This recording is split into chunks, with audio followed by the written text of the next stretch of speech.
Good morning class बच्चों। आज की वीडियो शुरू करने से पहले हम लोग हमेशा के जैसे सबसे पहले कोविड-19 से संबंधित दिशा निर्देशों को समझ लेंगे। ठीक है, तो पहला है मास्क पहने, एक दूसरे से निश्चित दूरी बनाए रखें तथा अपने हाथों को स्वच्छ रखें। हमें क्या करना है, हमेशा जो है घर से बाहर हम जब भी निकले तो हम मास्क पहने, भीड़ भाड़ वाली जगह पे नहीं जाएं और जहाँ भी हम दूसरे लोगों से मिले वहाँ हम ये हमेशा ध्यान रखें कि कम से कम दूसरे लोगों से 6 फीट की दूरी पे हों और अपने हाथों को समय समय पे साबुन या पानी से या फिर अल्कोहल युक्त जिसमें जो है 70% अल्कोहल हो, ऐसे जो है सैनिटाइजर से अपने हाथों को समय समय पे स्वच्छ करेंगे। ठीक है, सही तरीके से मास्क पहने। हम जब भी मास्क पहने तो हम हमेशा ध्यान रखें कि हम मास्क ऐसे पहने हमारा नाक और मुंह अच्छी तरीके से ढका रहे। आपस में कम से कम 6 फीट की दूरी बनाए रखें और हमेशा ध्यान रखें कि हम आपस में कम से कम 6 फीट की दूरी जो है बनाए रखेंगे। अपने हाथों को समय समय पर पानी और साबुन से कम 20 सेकंड तक धोते रहें। हमेशा ये ध्यान रखें कि हम अपने हाथों को कम से कम 20 सेकंड तक पानी और साबुन से जो है धोएं और जहाँ पानी साबुन की व्यवस्था ना हो वहाँ पे हम क्या करें, सैनिटाइजर से अपने हाथों को स्वच्छ करें। याद रखें कि अपने चेहरे को न छुएं। हमेशा हमें एक चीज़ का याद रखना है, किस चीज़ की, कि हम जो है अपना नाक मुंह, ठीक है, और जो है आँखों को न छुएं, अपने चेहरे को हम न छुएं क्योंकि हमारे गंदे हाथ जो है हमारे चेहरे पे लगेंगे तो हम बीमार हो जाएंगे। ठीक है, और साथ ही साथ हमें क्या ध्यान रखना है कि हम भोजन और पीने की चीज़ें जो हैं दूसरे के साथ ना बांटें। ठीक है बच्चों, तो आशा करती हूँ कि आप सभी इन नियमों का पालन करेंगे और अपने आसपास जो भी अन्य लोग हैं उन्हें भी इन नियमों का पालन करने के लिए प्रेरित करेंगे। ठीक है, तो बच्चों शुरू करते हैं हम आज की वीडियो। ठीक है, तो बच्चों आप लोग एक चीज़ बताइए, ठीक है, कि अगर किसी चीज़ में कुछ परिवर्तन होता है ना, कुछ चेंजेस आते हैं तो उसको हम क्या बोलते हैं? किसी भी वस्तु में, किसी भी वस्तु में, किसी भी शब्द में, है ना, जब परिवर्तन आता है तो उस परिवर्तनों को हम क्या बोलते हैं? क्या बोलते हैं? उसको विकार बोलते हैं। बोलते हैं कि नहीं बोलते हैं? ठीक है, और अगर परिवर्तन ना हो तो उसको क्या बोलेंगे फिर हम? अविकार बोलते हैं। परिवर्तन को बोलते हैं विकार और परिवर्तन ना हो तो वो क्या हो गया? अविकार। ठीक है, तो ऐसे ही जो है शब्दों को भी हम जब देखेंगे तो शब्द भी 2 तरीके के होते हैं बेटा। एक तो वे शब्द होते हैं जिनमें कि जो है किसी भी कारण से, वो लिंग हो, वचन हो, है ना, पुरुष हो, इनके कारण विकार उत्पन्न होता है और कुछ शब्द ऐसे होते हैं जिनमें इन सब चीज़ों के कारण विकार नहीं होता है। ठीक है, तो आज जो हम पढ़ेंगे हिंदी व्याकरण का पाठ, आपका पाठ 17, अविकारी या अव्यय, अविकारी शब्द या अव्यय शब्द। ठीक है, अविकारी या अव्यय या अविकारी शब्द जो है, ठीक है, आज हम पढ़ेंगे। अ यानी बेटा नहीं, विकार यानी परिवर्तन, जिनमें परिवर्तन ना हो। अ यानी नहीं, विकार यानी परिवर्तन, तो परिवर्तन ना हो, जिनमें की परिवर्तन ना हो, ऐसे शब्द क्या कहेंगे? अविकारी शब्द। ठीक, या अव्यय। अव्यय या अविकारी शब्द क्या हो गया? जिनमें की कोई परिवर्तन ना हो। ठीक है, अब इसकी डेफिनेशन या इसकी परिभाषा को हम ठीक से देखेंगे। जिन शब्दों में लिंग, वचन, काल, पुरुष, लिंग यानी स्त्रीलिंग पुल्लिंग में एक समान हो, वचन यानी एक वचन बहुवचन में एक समान हो, काल यानी भूतकाल, वर्तमान काल, भविष्य काल के कारण सब में एक जैसे हों, और पुरुष भी आप जानते हो, प्रथम पुरुष, मध्यम, अन्य पुरुष, इन किसी भी चीज़ के कारण उनमें परिवर्तन न हो। ठीक है, आदि के कारण कोई परिवर्तन ना हो, उन्हें हम क्या कहेंगे? अविकारी शब्द। ठीक, और अविकारी शब्दों को ही हम अव्यय भी कहते हैं।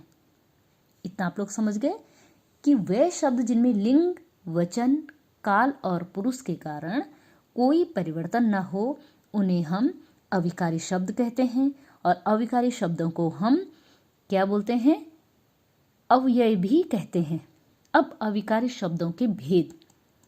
अविकारी शब्द कितने प्रकार के होते हैं? तो अविकारी शब्द होते हैं बेटा 5 प्रकार के। कौन कौन से?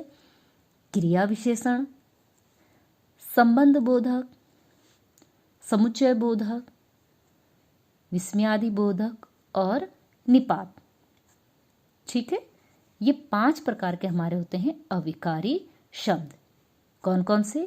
क्रिया विशेषण, संबंध बोधक, समुच्चय बोधक, विस्मयादि बोधक और निपात।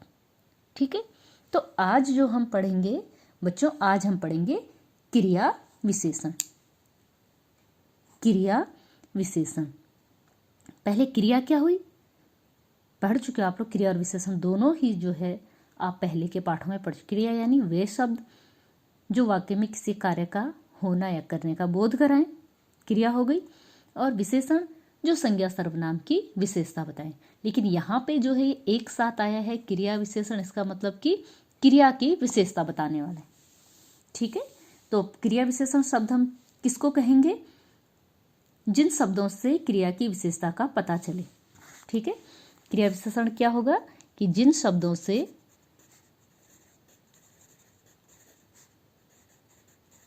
क्रिया की, है ना, क्रिया की विशेषता का पता चले। ठीक है, तो जिन शब्दों से क्रिया की विशेषता का पता चले, जिन शब्दों से क्या हो, क्रिया की विशेषता का पता चले, उनको क्या बोलेंगे? क्रिया विशेषण शब्द। ठीक है, समझ गए आप लोग। तो क्रिया विशेषण क्या हुआ? जिन शब्दों से क्रिया की विशेषता का पता चले वे क्या होंगे? क्रिया विशेषण शब्द। ठीक है, आपकी पाठ्य पुस्तक में भी इसकी परिभाषा है, डेफिनेशन है। जैसे जिन शब्दों से क्रिया की विशेषता का पता चलता है वे क्रिया विशेषण शब्द कहलाते हैं, या वे शब्द जो क्रिया की विशेषता बताएं वो क्या कहलाएंगे? क्रिया विशेषण शब्द। ठीक है बच्चों, इतना समझ गया आप लोग। अब क्रिया विशेषण के भेद हम देख लेंगे कि क्रिया विशेषण कितने प्रकार होते हैं। तो क्रिया विशेषण 4 प्रकार के होते हैं।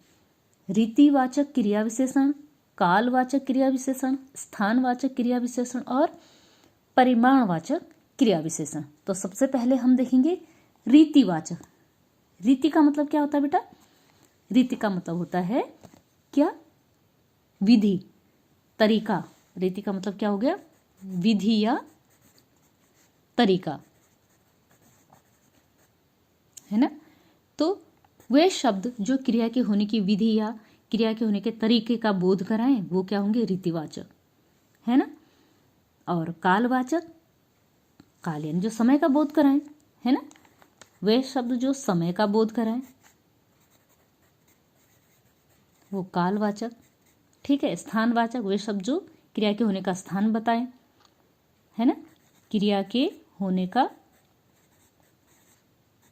स्थान या क्रिया के होने के स्थान की ओर संकेत होने का स्थान, ठीक है, पता चले। और परिणामवाचक जो अधिकतम और न्यूनतम क्रिया की मात्रा बताएं कि अधिक और न्यूनतम, जो अधिकता और न्यूनता बताएं। ठीक है, अधिकता, अधिकता का मतलब जानते हो ज्यादा, और न्यूनता यानी कम, है ना, न्यूनता। ठीक है, तो इनकी प्रॉपर जो डेफिनेशन है, जो परिभाषाएं हैं पुस्तक में देख लेंगे। ठीक है बेटा। तो रीतिवाचक क्रिया विशेषण, जिन क्रिया विशेषण शब्दों से क्रिया के होने की विधि या रीति का पता चले रीतिवाचक क्रिया विशेषण कहते हैं। उन्हें क्या कहेंगे? रीतिवाचक क्रिया विशेषण, जिनसे क्या हो? क्रिया के होने की विधि या रीति का पता चले। उदाहरण देखो जरा। कछुआ धीरे धीरे चलता है। धीरे धीरे शब्द क्रिया के होने की विधि बता रहा है। कृषि के लिए वन लगातार काटे जा रहे हैं, लगातार भी क्रिया के होने का तरीका बता रहा है। गाड़ी तेज चल रही है। मामा जी अचानक आए, तो धीरे धीरे, लगातार, तेज, अचानक, ये जो जितने भी ये शब्द हैं, ये शब्द जो है हमें क्रिया के होने की विधि, क्रिया के होने के तरीके बता रहे हैं। ठीक है, क्रिया के होने की विधि बता रहे कि किस विधि से, किस प्रकार से क्रिया हो रही है। तो ये क्या है, रीतिवाचक क्रिया विशेषण शब्द हैं। तो समझ गए आप लोग, वे क्रिया विशेषण शब्द जो क्रिया के होने की विधि या रीति का बोध कराएं, उनको क्या कहेंगे, रीतिवाचक क्रिया विशेषण शब्द। और इसके अन्य उदाहरण देख लेंगे हम, जैसे एकाएक, सहसा, सुखपूर्वक, झटपट, ध्यानपूर्वक, सचमुच, अवश्य, कदापि, अकस्मात, टुकड़े टुकड़े, हंसते हंसते, धीरे से। ये सारे जो शब्द जो हैं ये किसके हैं, रीतिवाचक क्रिया विशेषण के उदाहरण हैं।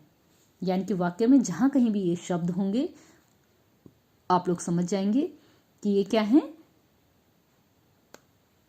कौन से वाक्य हैं, रीतिवाचक क्रिया विशेषण। ठीक है, तो इन शब्दों से आप रीतिवाचक क्रिया विशेषण वाक्यों की पहचान कर लेंगे। ठीक है बेटा। दूसरा है कालवाचक क्रिया विशेषण, यानी जहां पे काल यानी समय, सीधे सीधे अर्थ निकलता है कि जहां पे वह क्रिया विशेषण शब्द जो समय का बोध कराएं, है ना। जो शब्द क्रिया के होने के समय का बोध कराते हैं, क्रिया के होने के समय का जो बोध कराएं, उन्हें क्या कहेंगे, हम कालवाचक क्रिया विशेषण कहेंगे। उदाहरण देखेंगे, हमें प्रतिदिन व्यायाम करना चाहिए। प्रतिदिन समय का बोध करवा रहा है कि नहीं, है ना। नेताजी अभी अभी आए हैं। अभी अभी, ये भी समय का बोध करवा रहा है ना। मैं आगरा परसों जाऊंगी। हम प्रतिवर्ष हरिद्वार जाते हैं। अब प्रतिदिन, अभी अभी, परसों, प्रतिवर्ष, ये जितने भी शब्द हैं ये समय का बोध करवा रहे हैं, अर्थात ये क्या है, कालवाचक क्रिया विशेषण जो है शब्दों के उदाहरण हैं।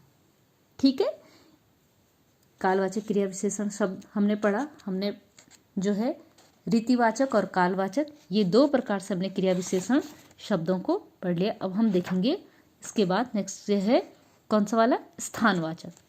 ठीक है बेटा, तो स्थानवाचक जैसे नाम से ही पता चला, स्थान ये है ना, जगह, तो ऐसे क्रिया विशेषण शब्द, ठीक है, जो क्रिया विशेषण यह बताए कि क्रिया कहाँ हो रही है या जो क्रिया के होने के स्थान की ओर संकेत करे, है ना। तो ऐसे क्रिया विशेषण शब्द जो या तो क्रिया के होने की जगह बताए या उस स्थान की ओर संकेत करे, या क्रिया हो रही है, उनको हम क्या कहेंगे, स्थानवाचक क्रिया विशेषण शब्द कहेंगे बेटा। जैसे आप यहाँ बैठिए, यहाँ स्थान का बोध करवा रहा है। ऊपर चलो, वहाँ बातें करेंगे, ऊपर, ये भी किसका बोध करवा रहा है, स्थान का। चारों ओर फैली गंदगी को साफ करवाइए, चारों ओर स्थान का बोध हो रहा है। ये युवक सड़क पर इधर उधर घूमते रहते हैं। तो यहाँ, ऊपर, चारों ओर, इधर उधर, ये सभी जो है शब्द किसका बोध करवा रहे हैं बच्चों, किसका बोध करवा रहे हैं, स्थान का बोध करवा रहे हैं। ठीक है, तो इन शब्दों से हमें साफ साफ पता चल रहा है कि जो है ये जो शब्द हैं ये क्या है, स्थानवाचक क्रिया विशेषण के उदाहरण हैं। इसके अन्य उदाहरण हम लोग देख लेंगे स्थानवाचक क्रिया विशेषण के, जैसे बाहर, भीतर, साथ, दाहिने, बाएं, किधर, इधर, उधर, उस ओर, इस ओर, नीचे, ऊपर, है ना। तो जहाँ कहीं ये शब्द होंगे तो हम लोग समझ जाएंगे कि ये क्या है, स्थानवाचक क्रिया विशेषण के उदाहरण है। स्थानवाचक क्रिया विशेषण जो है वाक्य में जहाँ भी होंगे तो आप समझ जाएंगे ये वाक्य कौन से स्थानवाचक क्रिया विशेषण के वाक्य हैं। ठीक है, तो अब आप समझ गए अच्छे से कि स्थानवाचक क्रिया विशेषण क्या हुआ, कि वे क्रिया विशेषण शब्द जो क्रिया के होने का, जो ये बताएं कि क्रिया कहाँ हो रही है या क्रिया के होने के स्थान की ओर संकेत करें, वो क्या कहलाएंगे, स्थानवाचक क्रिया विशेषण शब्द। ठीक है, अब हम देखेंगे बच्चों परिमाणवाचक क्रिया विशेषण। परिमाण, परिमाण का क्या मतलब होता है बच्चों, वेरी गुड, मात्रा। ठीक है, तो जो शब्द क्या है, क्रिया की मात्रा बताए, है ना, ऐसे क्रिया विशेषण शब्द जो क्रिया की मात्रा बताएंगे उन्हें हम क्या कहेंगे, परिमाणवाचक क्रिया विशेषण।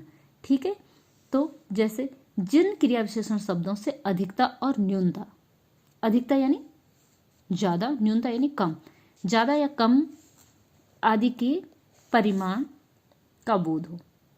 ठीक है, यानी कि क्रिया के होने की मात्रा हमें पता चले, ज्यादा हो रही, कम हो रही है ना, किस्म, तो वो क्या होंगे, परिमाणवाचक क्रिया विशेषण। ठीक, जैसे उतना खाओ जितना आवश्यक हो, है ना, तो उतना जितना, ये दोनों क्या है, मात्रा का बोध करवा रहे हैं। उसके पास पर्याप्त धन है, पर्याप्त शब्द भी किसके बोध करा रहा है, मात्रा का। वह बहुत पढ़ता है, बहुत शब्द भी मात्रा का बोध करवा रहा है। प्रसाद थोड़ा थोड़ा मिलेगा, थोड़ा थोड़ा शब्द भी किसका बोध करवा रहे हैं, मात्रा का बोध करवा रहे हैं। ठीक है, तो उतना, इतना, पर्याप्त, बहुत, थोड़ा थोड़ा, ये सारे जो हैं किसके उदाहरण हैं, परिमाणवाचक क्रिया विशेषण। तो हम लोग समझ गए हैं कि ऐसे शब्द जो क्रिया की मात्रा का बोध करवाएं। कैसी मात्रा, अधिकता या न्यूनता, अधिकता या न्यूनता का बोध कराएं, वो क्या कहेंगे, परिमाणवाचक क्रिया विशेषण। ठीक है, और इसके अन्य उदाहरण क्या हैं, जैसे अति, अत्यंत, अधिक, बहुत। ठीक है, स्वल्प, लगभग, सर्वथा, थोड़ा थोड़ा, काफी, ठीक।